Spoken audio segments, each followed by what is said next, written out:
स्वागत है दोस्तों आपका हमारे YouTube चैनल वीर भूमि बुंदेलखंड ITI में। मैं अरशद आलम रजा आपका एक बार फिर से स्वागत करता हूं अपने चैनल पर। और वीडियो को शुरुआत करने से पहले मैं आपसे यही कहूँगा कि अगर आप हमारे चैनल पर नए हैं तो फटाफट हमारे चैनल को सब्सक्राइब कीजिए और बेल आइकन को ऑन कीजिए ताकि पल पल की नोटिफिकेशन आपके मोबाइल में पहुँचती रहे। तो दोस्तों, हमने कल जो क्लास ली थी वो मैथ की ली थी, जिसमें हमने रेशियो के पार्ट को एक रेशियो पढ़ रहे थे। ठीक है, इसमें हमने कल जो थ्योरी वाले क्वेश्चन है, मैंने कहा आप थ्योरी वाले क्वेश्चन चलेंगे। मैंने आपको ABC निकालना सिखा दिया है, ABCD निकालना भी सिखा दिया और मध्य अनुपात, तृतीय अनुपात, चतुर्थ अनुपात वगैरह सब हो गया। लगभग 50% ये चैप्टर खत्म हो चुका है। थोड़ा बहुत जो बचा है उससे अब थ्योरिकल सवाल चलेंगे, वही कंप्लीट कराना है। 1 से 2 क्लास में ये भी पूरा चैप्टर मैं कंप्लीट कर दूंगा। ठीक है, ठीक। तो कल मैंने जो आपको सवाल कराया था वो मैंने आपको कराए थे थ्योरी वाले सवाल। आप थ्योरी वाले सवाल को उसी को लेके चलेंगे जो कल हमने जो सवाल छोड़े थे। कल हमने त्रिभुज के ऊपर सवाल कर लिए थे 2। ठीक, आज उसी के ऊपर सवाल है, उसी तरीके का रेशियो में सवाल। ये लिखा है आपके सामने, ये लिखा है कि एक चतुर्भुज के कोणों के बीच यानी चतुर्भुज है। चतुर्भुज कैसा होता है? जिसकी 4 भुजाएं होती हैं।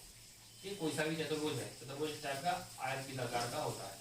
ठीक, एक चतुर्भुज है, उसके 4 कोणों के अनुपात दे दिया। क्या दे दिया है? 3:5:9:1। क्या दिया भैया? 3:5:9:1 इनका रेशियो है। वो तो आपसे पूछ रहा है कि सबसे छोटे कोण कह रहा है कि सबसे छोटे कोण तथा दूसरे सबसे बड़े कोण, सबसे छोटे कोण और दूसरे सबसे बड़े कोण के योग का 2/3 कितना होगा। एक बार फिर सुनिए, क्या कह रहा है कि सबसे छोटे कोण और दूसरे सबसे बड़े कोण के योग का 2/3 कितना होगा। यानी कहने का मतलब है आपसे वो कुछ भी पूछ ले, आपको सवाल थोड़ा बारीकी से पढ़ना है। ठीक, अब आपके सामने एक चतुर्भुज मैंने बना दिया। मान के चलिए ये चतुर्भुज है। ठीक, ये मान लीजिए चतुर्भुज है। अब उन्होंने क्या कह दिया, आपको रेशियो दे दिए 3:5। तो मैंने मान लिया।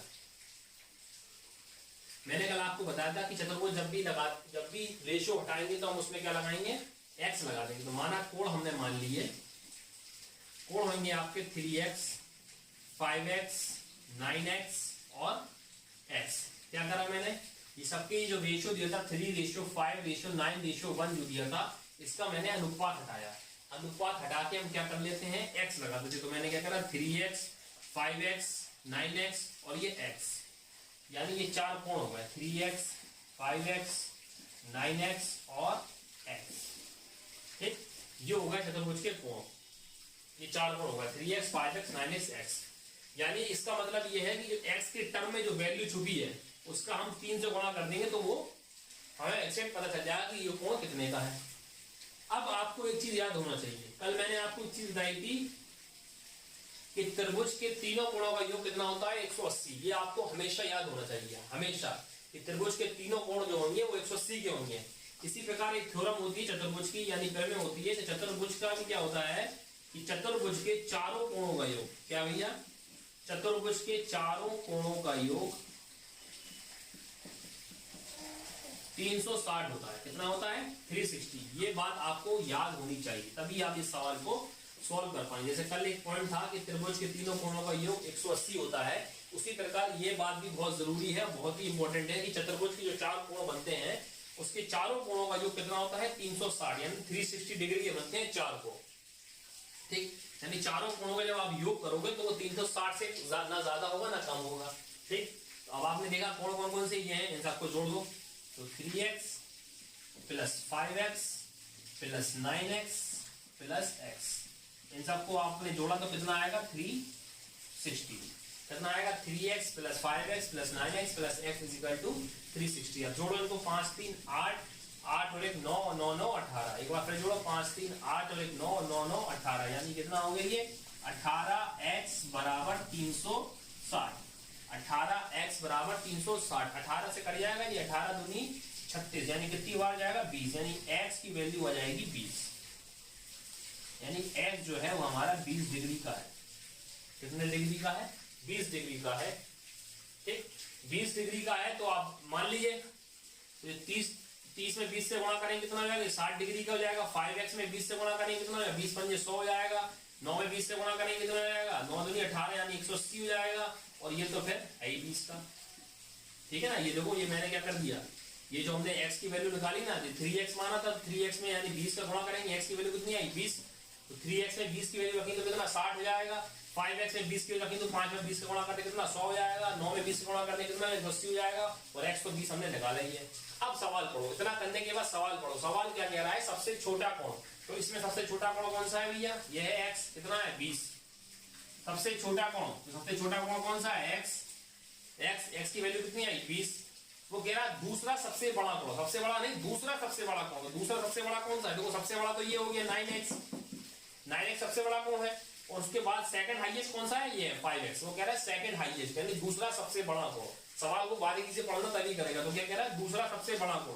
तो दूसरा सबसे बड़ा कोण कौन सा है 5x, यानी 5x में हमने x से गुणा 20 से गुणा किया तो कितना हो गया 100। तो ये हो गया 100। इनके योग यानी इन दोनों को जोड़ दो, तो इन दोनों का जोड़ कितना आ रहा है 120। तो क्या कह रहा है, सबसे छोटे कोण तथा दूसरे सबसे बड़े कोण के योग का 2/3। तो योग हो गया, योग का 2/3 कर दो यानी 2/3। 3 से काट दो इसको, 3 चौके 12 तो 40 दूनी 80। हमारा आंसर आ जाएगा, कितना आ जाएगा 80। डी हमारा आंसर बिल्कुल सही होगा। उम्मीद करता हूं आपको ये सवाल समझ में आया होगा। एक बार मैं फिर आपको रिपीट कर देता हूं कि सवाल क्या था। सवाल ये था कि एक चतुर्भुज के कोणों के बीच का अनुपात हमें दिया था 3:5:9:1। कितना दिया था 3:5:9:1। उसने हमसे कहा कि इस चतुर्भुज के सबसे छोटे कोण तथा दूसरे सबसे बड़े कोण के योग का 2/3 कितना होगा। जैसा सवाल में कहा हमने वैसे ही वैसा करा। अब हमने क्या करा, हमने पहले क्या करा, इसकी जो रेशियो दिया था कोणों का उसमें हमने पहले x लगा लिया। क्या हमने बताया कि अनुपात जब भी हटेगा उसमें x लगा देंगे। तो 3x हो गया, 5x हो गया, 9x हो गया, x हो गया। माना हमने कोण मान लिए 3x 5x 9x और x। अब आपको ये बात याद होना चाहिए। अगर आपको ये बात याद नहीं है तो आप ये सवाल कभी सॉल्व नहीं कर पाएंगे जिंदगी में, कभी नहीं। जैसे मैंने कल आपको एक बात बताई, त्रिभुज के तीनों कोणों का योग 180 होता है। तो वो थ्योरम है, प्रमेय है, हमेशा सिद्ध हो चुका है ये। तो हमेशा 180 ही कोण होता है। तो त्रिभुज के तीनों कोणों का कितना होगा 180 ही होगा, कोई सा भी त्रिभुज हो।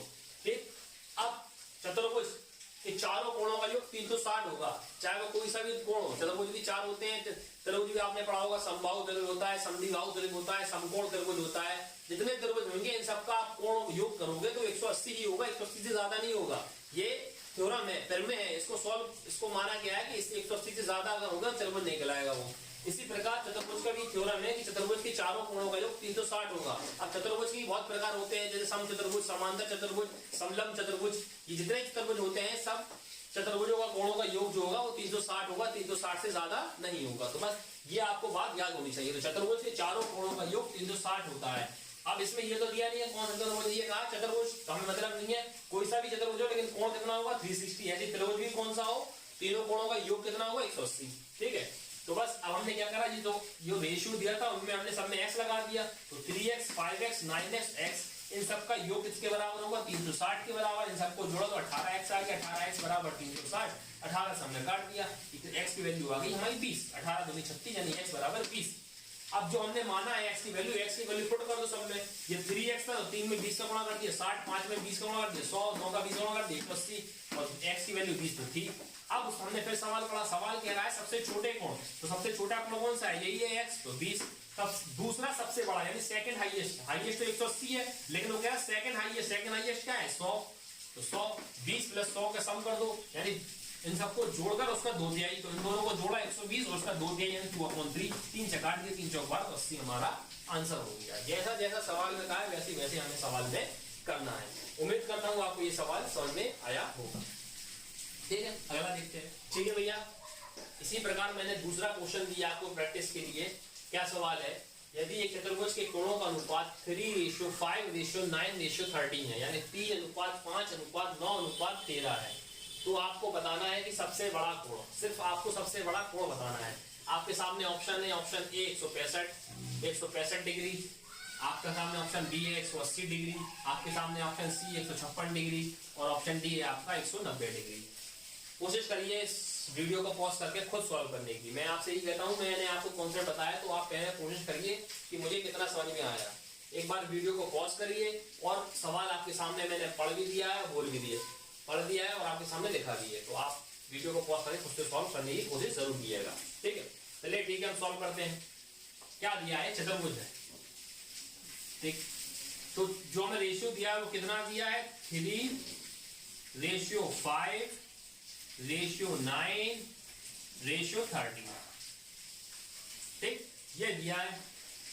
तो माना कोण, तो मैंने आपको बताया है कि अनुपात हटेगा और x लगेगा, तो 3x 5x 9x और 13x।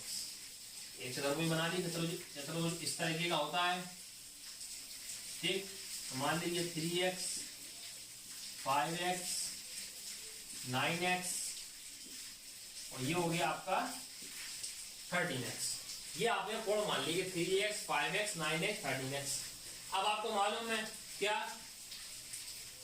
चतुर्भुज के चारों कोणों का योग, ये बात जो आपको दोबारा लिख रहा हूं आप वो याद कर लें इससे, इसलिए मैं दोबारा लिख रहा हूं। चतुर्भुज के चारों कोणों का योग 360 होता है और चतुर्भुज के तीनों कोणों का योग 180 होता है। ठीक है, ये एक थ्योरम है। बस अब आपको मालूम है चतुर्भुज के चारों कोणों का योगफल कितना होगा, 360 होगा। तो बस आपको ये जो कोण माने आपको इन सबको जोड़ के 360 के बराबर रख देना है। तो 3x plus 5x plus 9x plus 13x is equal to 360 यानी 360। जोड़िए इसको, 5 3 8 9 8 17 और 17 और 13 17 13 30। जो एक बार फिर लो, 5 3 8 9 8 17 17 और 13 30 यानी 30x इज इक्वल टू 360। तो एक की वैल्यू आ जाएगी 3 एकम 3 3 दूनी 6 यानी x की वैल्यू आ गई 12। कितनी आ गई, 12। आपको ये क्या करना है, आपको ये नहीं करना है कि सब में 12 वैल्यू हो। वो आपसे कह रहा है सबसे बड़ा कोण, तो सबसे बड़ी संख्या कौन सी दिख रही है इसमें, यही दिख रही 13x। बाकी छोटी है 3 5 9 13, सब 13 से छोटी है ना, तो सबसे बड़ा कोण जाहिर सी बात है 13 होगा। अगर वो आपसे सबसे छोटा कोण, सबसे छोटा कौन सा दिख रहा 3, तो ये वाला ले लो। तो सबसे बड़ा कोण कौन सा है, सबसे बड़ा कोण, सबसे बड़ा कोण जो है आपका वो है 13x। कितना है भैया, 13x। तो बस 13 है और x की जगह वैल्यू कितनी है 12, 13 को 12 कर लीजिए। तो 12 3 36 6 हाथ से लगाई 3, 12 का 12 3 15, 156 डिग्री है ऑप्शन, 156 डिग्री। आप ऑप्शन नंबर सी आपका परम सत्य आंसर हो। ठीक, कुछ नहीं था भैया, जैसा कि उसने इससे पहले सवाल करा वही सवाल था। 4 कोण दे दिया आपको 3 5 9 13। ठीक, आपको बताना है सिर्फ सबसे बड़ा कोण। तो आपने क्या करा, चारों कोणों को पहले आपने अनुपात हटाया, x लगा दिया, 3x 5x 9x 13x। चतुर्भुज की चारों कोणों का योग कितना होता है, 360 होता है। तो बस आपने सबको जोड़ दिया और सबको जोड़ने के बाद कितना प्राप्त हुआ, 360 बराबर में लगा 360, यानी इन सबको जोड़ने में प्राप्त हुआ 30। 30 के बराबर में आ गया 360। एक जीरो से आपने एक जीरो उड़ाया तो x की वैल्यू हुआ 3 से काटे 36 12 बार, यानी x की वैल्यू होगी 12। अब वो आपसे पूछ रहा है सबसे बड़ा कोण, तो जो सबसे बड़ा आपको अनुपात लग रहा है वही सबसे बड़ा कोण। अगर वो सबसे छोटा कोण, जो अनुपात आपको सबसे छोटा लग रहा है वो सबसे छोटा कोण। तो सबसे बड़ा कौन सा होगा, 13। सबसे छोटा कौन सा होगा, 3। आपसे सबसे बड़ा पूछ रहा है तो 13 में 12 गुणा कर दीजिए तो 56 आपका आंसर आ जाएगा। ठीक, अब मैंने आपको ये चतुर्भुज वाले और त्रिभुज वाले मैंने दो सवाल करा दिए हैं। बस ये आपका प्रैक्टिस हुई। आप इसी तरह ये बस आपको ये थ्योरम याद होनी चाहिए, ये याद होना चाहिए कि चतुर्भुज के चारों कोणों का योग 360 होता है और त्रिभुज के तीनों कोणों का योग 180 होता है। जो भी आपको अनुपात देगा उस अनुपात में x मान के बराबर में जोड़ के रख दे, सवाल आपका सॉल्व हो जाएगा, संख्या कुछ भी है। ठीक, तो ये हो गया आपका ये वाला तरीका। अगले तरीके के हम सवाल देखते हैं। इसी प्रकार हम अगला सवाल देखते हैं। अगला सवाल हमारे सामने क्या है कि यदि तीन संख्याएं दी हैं, उनका अनुपात दिया है 1:3:5, यानी तीन संख्याएं जो है वो आपके 1:3:5 के अनुपात में है और तथा उनका योग जो है वो 1000 कितना लिखा है 10,800। उनका योगफल जो है, इनका सम जो दिया है वो 10,800 दिया है। कितना दिया है 10,800। तो वो आपसे पूछ रहा है सबसे बड़ी संख्या क्या होगी। कुछ नहीं है भैया, हो जाएगा। ठीक है, उससे सॉल्व करने की कोशिश करें वीडियो पॉज करके। तो देखिए क्या होगा, संख्या दी है, रेशियो दिया है आपको कितना 1:3:5। कुछ नहीं करते हैं, हमने मालूम आपको बताया है कि अनुपात हटाते हैं, क्या करते हैं x लगा देते हैं। तो क्या हो जाएगी, माना संख्या x हो जाएगी, 1x मान लो, x मान लो, बात है 1x 3x और 5x। ये संख्या हो जाएंगी, क्योंकि हमने क्या कहा था जब भी अनुपात हटाएंगे एक्स लगाएंगे। अब उसने क्या कहा, उनका योग यानी उनका सम यानी उनका जोड़ दो, यानी इनको जोड़ दिया सबको तो हमें कितना प्राप्त होता है, 10,800 रुपए प्राप्त होता है, 10,800 प्राप्त होता है। तो 1x 3x 5x से जोड़ा तो कितना प्राप्त हुआ, 10,800। इनको जोड़ो 5 3 8 और 9, यानी जो वैल्यू है 9x के बराबर है, यानी 9x बराबर 10,800। 9 से काटेंगे इसको, 9 एकम 9, 9 दूनी 18, यानी x की वैल्यू हमारी आई है 1200। कितनी आई है, 1200। अब वो आपसे क्या पूछ रहा है, सबसे बड़ी संख्या। तो वही बात मैंने बताई, सबसे बड़ी संख्या कौन सी होगी, सबसे बड़ा अनुपात होगा। सबसे बड़ा अनुपात किसका है, 5 का। तो 5x से सबसे बड़ी संख्या, तो 5 में 1200 का गुणा कर दे तो 12 बन जाए 60, यानी 6,000 रुपए आपका आंसर होगा। तो ऑप्शन नंबर सी आपका आंसर होगा।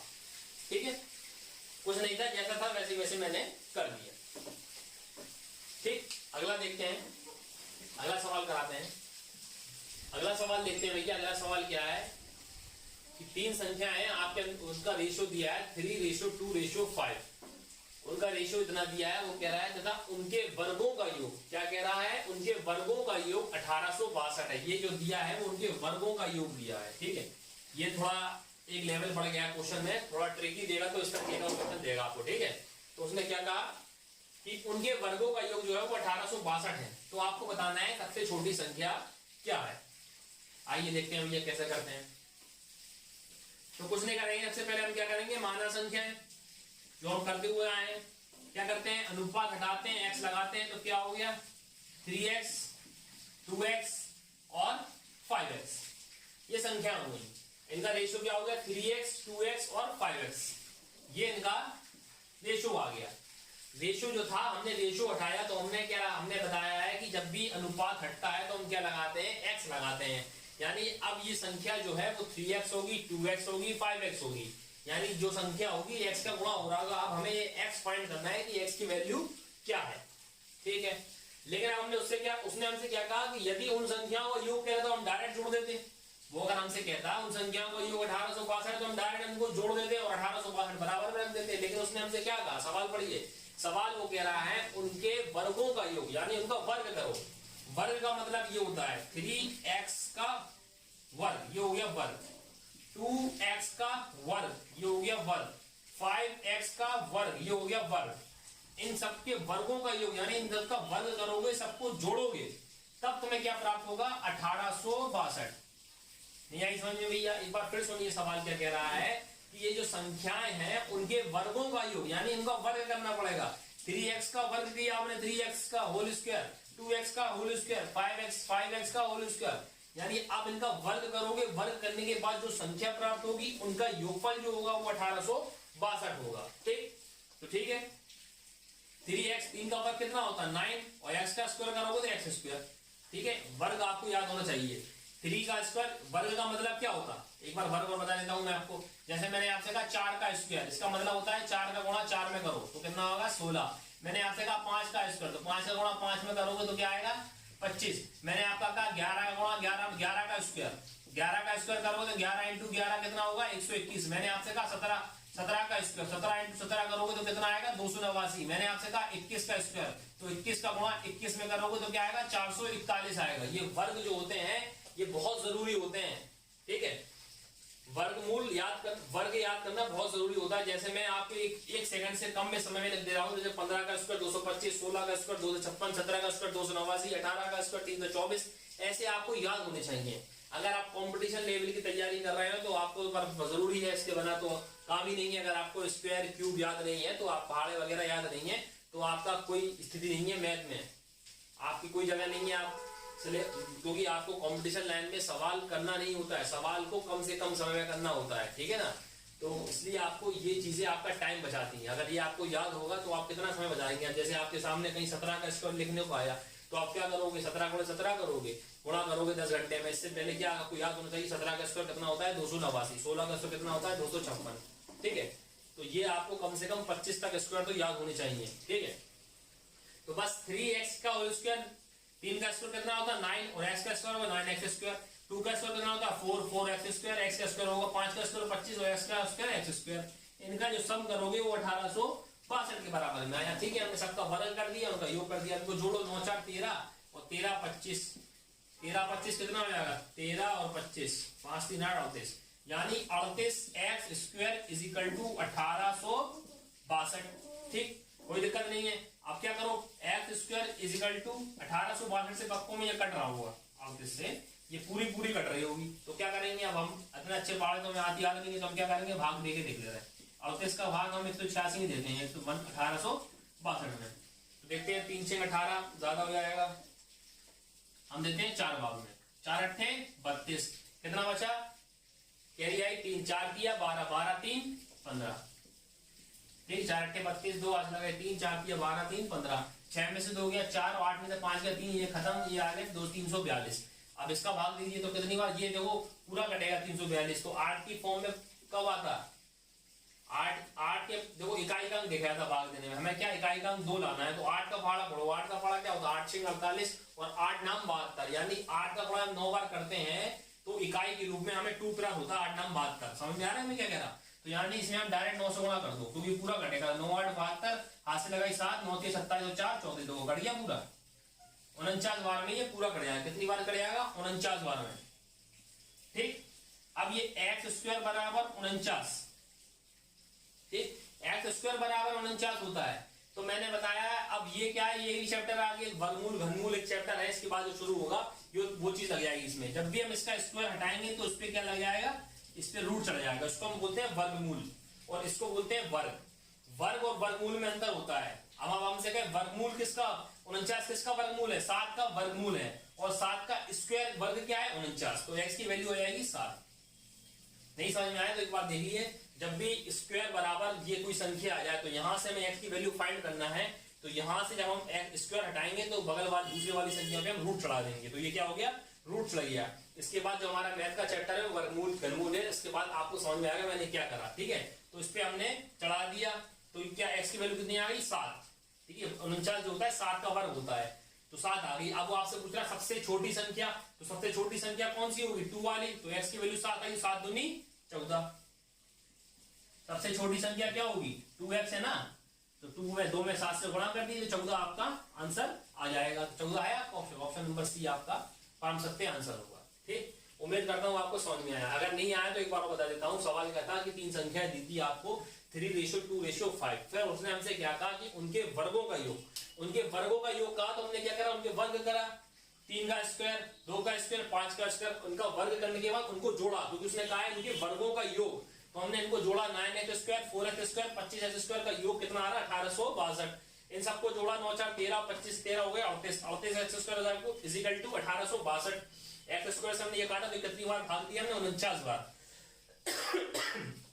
ये चला गया, ठीक है भैया, ये चला गया 49 बार, x² बराबर 49। अब जब भी ये स्क्वायर आता है यानी x² बराबर 49, तो जब भी हमें ये 2 हटाना है तो इधर क्या चला जाएगा, रूट चढ़ जाएगा। ये वर्गमूल घनमूल का चैप्टर है, इसके बाद जो पढ़ाऊंगा उसमें आप बहुत समझ जाएंगे कि मैं क्या कह रहा हूं।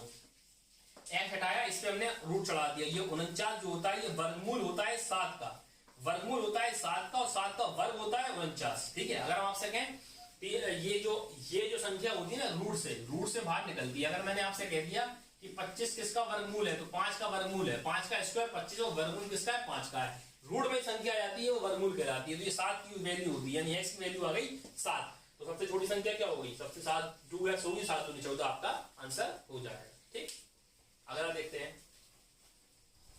जैसे भैया अगला सवाल क्या दिया है, अगला सवाल ये दिया है कि यदि 3 संख्याएं जो है वो 2:5:7 के अनुपात में है। क्या रेशियो के अनुपात में है, 2:5:7 के अनुपात में है। यदि उनका योगफल जो है वो 280 का आधा है। कितना है, 280 का आधा। उसने डायरेक्ट लिख के नहीं दिया 140, उसने आपको कंफ्यूज करने के लिए कह दिया कि योगफल जो है वो 280 का आधा है। तो 280 का आधा कितना होगा, 140। कॉमन सेंस वाली बात है, आपको सवाल को पढ़ना आना चाहिए। अगर वो चाहता आपको डायरेक्ट 140 लिख के दे देता, लेकिन उसने थोड़ा सा घुमाने के लिए क्या कह दिया, 280 का आधा है। तो 280 का आधा कितना होता है, 140 है। तो बस सबसे छोटी संख्या का वर्ग कितना है, क्या पूछ रहा, वर्ग। वर्ग का मतलब स्क्वायर। ठीक, 2 चीजें घुमा दी उन्होंने। ठीक है, करते हैं। तो संख्या कौन कौन सी होंगी, मैंने बताया क्या करते हैं, पहले x मान लो 2x, 5x और 7x। ठीक है, अब उसने क्या कहा, उनका योग, तो योग कितना होगा, जोड़ दो सबको, 5x + 7x कितना है 280 का आधा, तो 280 का आधा कितना होता 140 होता है ना, 280 का आधा। तो यानी इसके बराबर में क्या आएगा 7 5 12 तो 14, 14x बराबर 140। 14 से काटोगे आप 10 बार, यानी x की वैल्यू आ गई 10। कितनी आ गई 10। यानी अब वो आपसे पूछ रहा तो सबसे छोटी संख्या कौन सी है, यही है जिसका सबसे छोटा अनुपात है 2x। तो 2x कितना हो गया 20, लेकिन वो आपसे संख्या नहीं पूछ रहा, 20 तो संख्या हो गई, लेकिन वो कह रहा उस संख्या का वर्ग। तो 20 का स्क्वायर कितना होता है 400। आपको याद होगा तो लगा दोगे, नहीं होगा तो करके देख लेना। तो 400 आपका आंसर हो जाएगा। उम्मीद करता हूं क्या था ये सवाल 2:5:7 में था, उनका योगफल था वो 280 का आधा था। तो ठीक है भैया, 280 का आधा कितना होता है 40। हमने पहले संख्या मान ली 2x 5x 7x, उनका योग 280 का आधा यानी 140। इनको जोड़ा 7 5 12 2 14, 14 से हमने 140 काट दिया, 14 धाम 140, यानी x की वैल्यू आ गई हमारी 10। अब x की वैल्यू 10 आ गई तो हमने क्या करा 2x सबसे छोटी पूछा, सबसे छोटी कौन सी है 2, तो 2x कितना हो गया 20, तो 20 का वर्ग कितना होगा 400, 400 हमारा राइट आंसर हो जाएगा। ठीक है, अब जो हम सवाल, मैं आपको जो सवाल देता हूं वो आपको देता हूं होमवर्क के तौर पर। जो मैं आपको सवाल दूंगा आपको वो नोट करना है और आपको कमेंट बॉक्स में उसका आंसर देना है कि उसका आंसर क्या होगा, ताकि हमें भी पता चले कि कितने बच्चों को समझ में आ रहा है कि अपनी क्या कंडीशन चल रही है। ठीक है, ठीक है। तो भैया सवाल क्या है अगला आपका सवाल ये है कि यदि 3 संख्याएं हैं उनका अनुपात दिया है 4:5:7, 4:5:7 की रेशियो में है, अनुपात में है, और उनका योगफल यानी सम दिया है 320। कितना दिया है 320। तो आपको सबसे बड़ी संख्या तथा सबसे छोटी संख्या का योगफल क्या बताना है, क्या बताना है सबसे बड़ी संख्या तथा सबसे छोटी संख्या का योग बताना है आपको कितना आएगा। ठीक है, आपके सामने ऑप्शन ए है 140, ऑप्शन बी है 220, ऑप्शन सी है 240, ऑप्शन डी है 180। तो ये सवाल आपके सामने है, ये आपको मैं होमवर्क के तौर पर देता हूं। आप इसका आंसर कमेंट बॉक्स में नीचे लिखिए, बताइए कि इसका आंसर क्या आता है, ताकि मुझे पता चले कि कितने लोगों को समझ में आ रहा है, क्लास कैसी चल रही है। ठीक है, और हमारे वीडियो को लाइक और शेयर करना ना भूलें, मैं आपसे ये कहना चाहूंगा। और हमारे वीडियो को लाइक और शेयर कीजिए और हमारे चैनल को भी सब्सक्राइब कीजिए। मिलते हैं आपको कल नेक्स्ट वीडियो में, तब तक के लिए नमस्कार।